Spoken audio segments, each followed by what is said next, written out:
Syrian forces say they've taken the last major Daesh stronghold in Syria. Both Syrian State TV and government forces say they're in control of the city of Deir Ezzor, though fighting is still being reported in outlying parts of the province. Daesh is now confined to only a few pockets in the region. Deir Ezzor is strategically important because it's an oil-rich province. The regime's army spokesperson says Syrian forces are now clearing the area. After a series of operations, our armed forces, in cooperation with the supporting and allied forces, have restored security and stability to Deir Ezzor city after eliminating all of the pockets of Daesh terrorists. They have killed a large number of them, including foreign fighters, and destroyed their weapons. Our forces now are clearing the city of explosives. The importance of this achievement is in terms of Deir Ezzor's strategic location. It connects the eastern region with the northern and central regions and constitutes a main passage between the Badia and Al Jazeera towards neighboring Iraq, as well as the city's economic importance as an agricultural area and a major oil and gas source.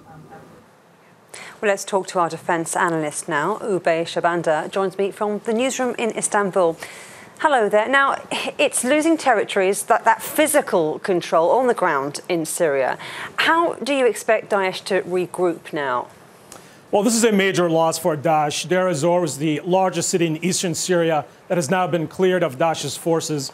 But let's be clear, Daesh still has pockets of its fighters along the lower eastern Euphrates River Valley. The city of Abu Kamal, alongside the Iraqi and Syrian border, is still controlled by Daesh. And Daesh is still launching sneak attacks or attacks alongside the flanks, alongside both Deir Ezzor and parts of Raqqa province.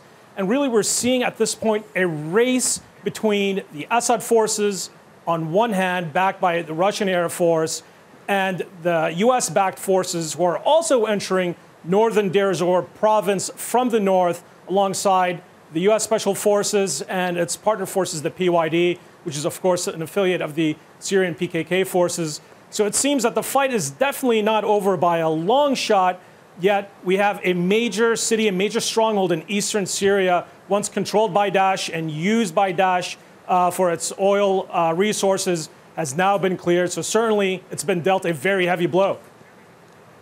So the fight's not over, but a heavy blow. How do you expect it's going to change the role of Russia and other external forces who are embroiled in the conflict?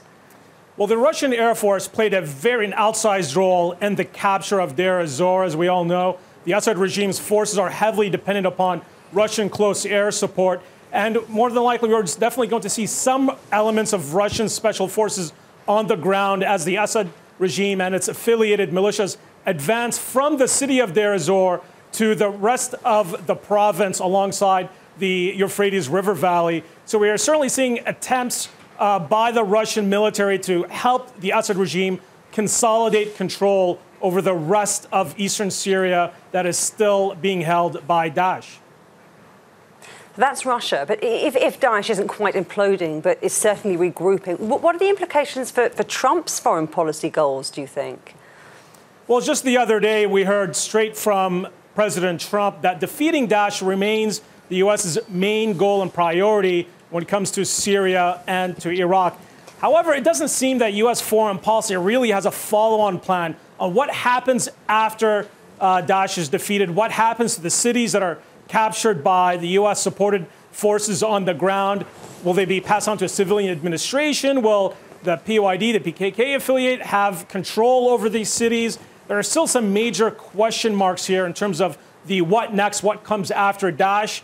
And there are real concerns by security analysts and by Syrians that we speak with on the ground that the political scenario, the political situation on the ground in Syria may still be conducive for a Daesh 2.0, as it were, to come back and re-emerge in the future at some point. So that is still a very major concern from the perspective of U.S. policy. So still some major concerns across the board. Well, Oubai, thank you very much for your insight there.